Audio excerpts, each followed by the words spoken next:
What are your feelings and conclusions after this mifgash and after listening to the leaders? That we have a lot of work to do. Although we have been already working very hard to meet the needs and the requirements of the Jewish communities all around Central and South America, but it seems like insufficient. And when I go back home, I have to reevaluate our programs to figure out how we can do much more. It's not easy because there are many communities. They spread around all the continent. There are big ones like Argentina, and there are small ones like I don't remember. Venezuela is big in comparison. There are a few hundred people living in some of the not Puerto Rico, some others. I'm really have to look at my notes. So what can we do for them to make sure that A, they will have full Jewish life, and B, they will keep us or Israel in the picture, and they will keep their own ties and connections with Israel. Yes, and there seems to be a renewed interest in Latin America. Like you decided to come. Why?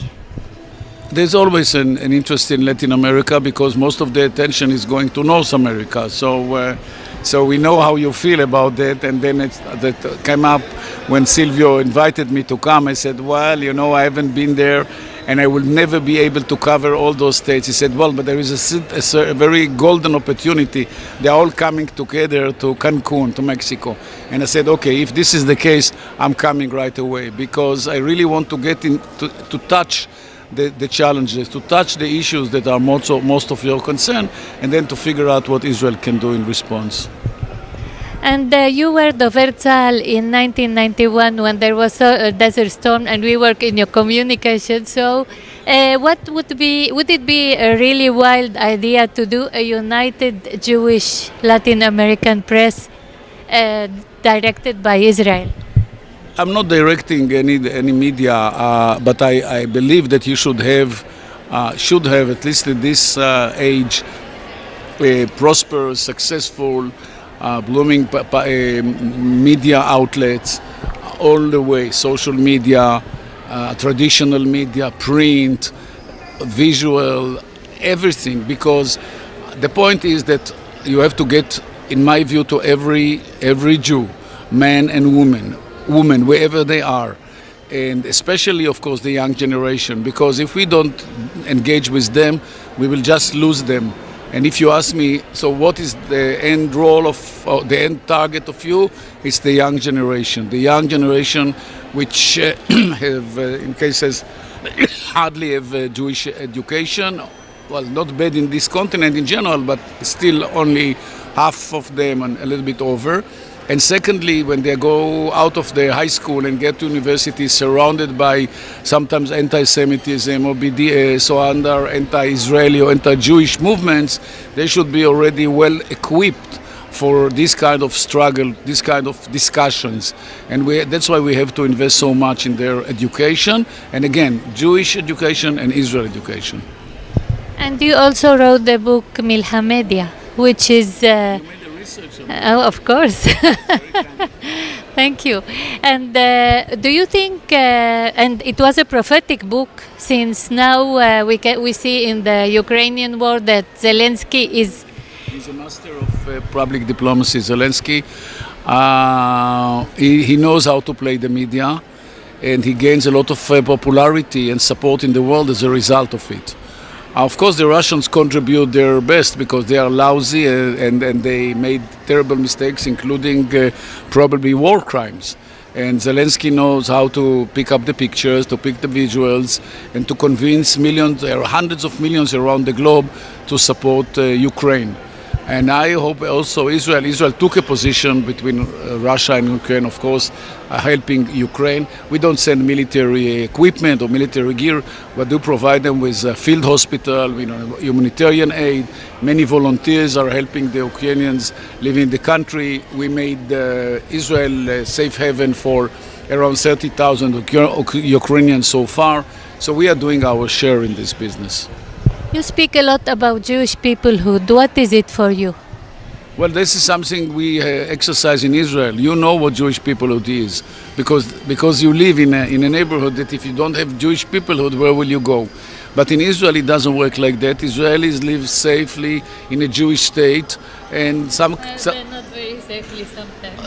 well, I would say in a Jewish state. They are safely in a Jewish state. There are other security issues right now, which makes it a little bit doubtful. But also we will overcome them. I can assure you. But it's safe in terms of Judaism. We have a majority, Jewish majority, and we can enjoy freedom of religious, and we have no anti-Semitism in Israel. There are other forms of hatred, but not anti-Semitism.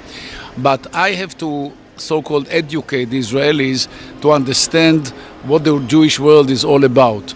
Jews are living literally all over the world, speak different languages, coming from different cultures. And I would like that this affection between Jews, this Jewish solidarity that kept the Jews together for thousands of years will continue. So the largest Jewish community in the world is in Israel, and they have to exercise that kind of experience, of Jewish experience. And that's what we are going through the school curriculum, military service, senior public officials, and so on. So they all get into this Jewish peoplehood.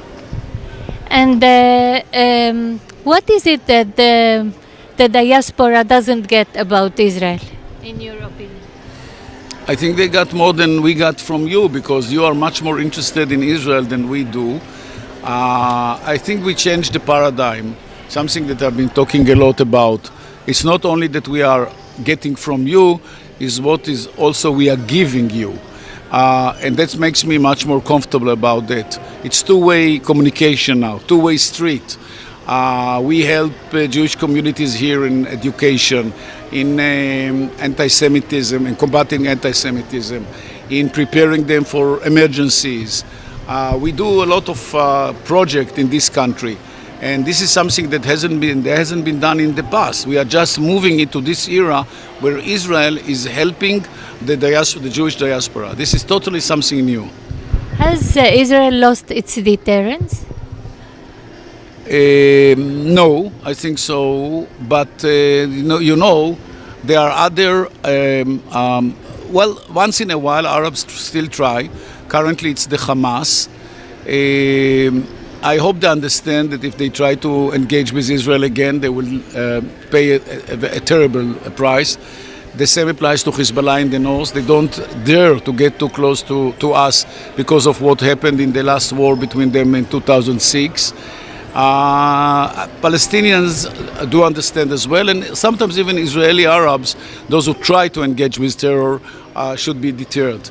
Of course, they run their own public campaigns.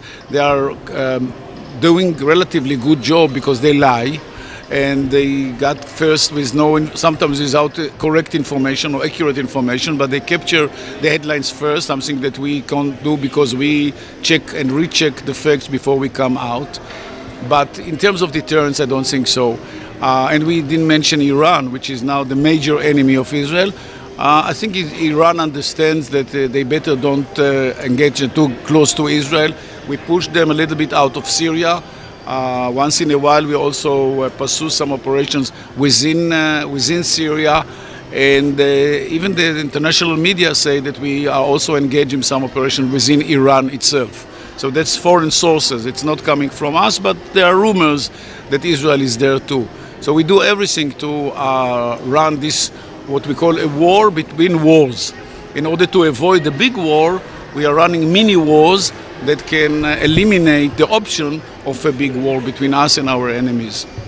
Thank you. Would you like to give a message to Latin America diaspora? I'm very proud of you.